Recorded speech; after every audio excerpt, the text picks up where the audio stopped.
स्वतंत्रता दिवस के दिन प्रधानमंत्री नरेंद्र मोदी ने एक नए शब्द का आविष्कार किया है, दिमागी नक्सल।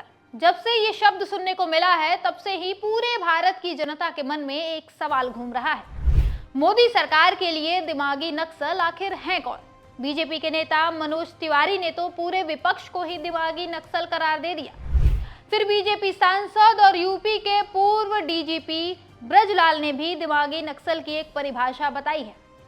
इन्होंने कहा कि दिमागी नक्सली हथियारों का नहीं, बल्कि अपने दिमाग का इस्तेमाल करते हैं। शहरों में ये लोग प्रोफेसर, टीचर, एनजीओ चलाने वाले, बुद्धिजीवी, कवि और लेखक के तौर पर देखे जाते हैं। ये लेख लिखते हैं, कॉन्फ्रेंस, सेमिनार आयोजित करते हैं, युवाओं के मन में अपनी हिंसक विचारधारा भरते हैं। ये नक्सली उन नक्सलियों से कहीं ज्यादा खतरनाक होते हैं जो जंगलों में रहते हैं।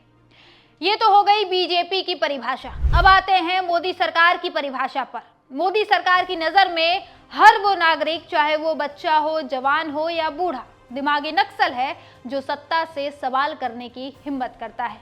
हर वो नागरिक दिमागी नक्सल है जो अपना हक जानता है और उस हक के लिए लड़ने की ताकत रखता है।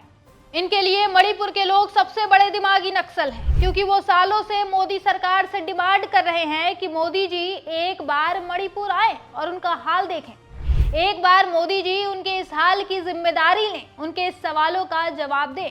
देश की पहलवान बेटियां जो यौन शोषण के खिलाफ लड़ी, वो भी दिमागी नक्सल थी। मोदी सरकार के 3 काले कृषि कानूनों की खिलाफत कर रहे किसान भी दिमागी नक्सल और खालिस्तानी कहे गए। जंतर मंतर पर पेपर लीक के खिलाफ प्रदर्शन करने वाले छात्र दिमागी नक्सल थे।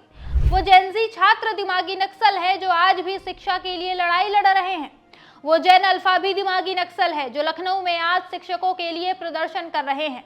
वो युवा दिमागी नक्सल हैं जो मोदी सरकार के आंसू गैस से नहीं डरे, जो लाठियों से नहीं डरे और डटे रहे सड़क पर।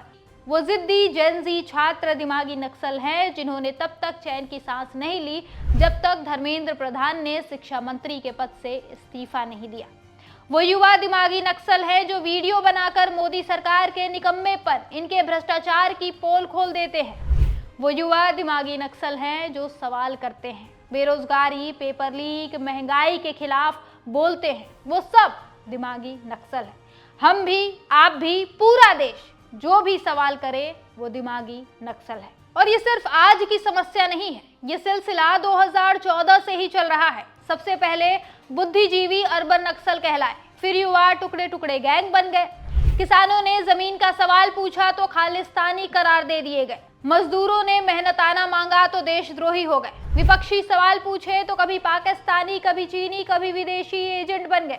ये एक तरह की रणनीति बन गई है। कोई भी नागरिक अगर देश के लिए जरूरी कोई भी मुद्दा उठाए तो उसे लेबल लगा दो, एंटी नेशनल, अर्बन नक्सल, खालिस्तानी और अब दिमागी नक्सल।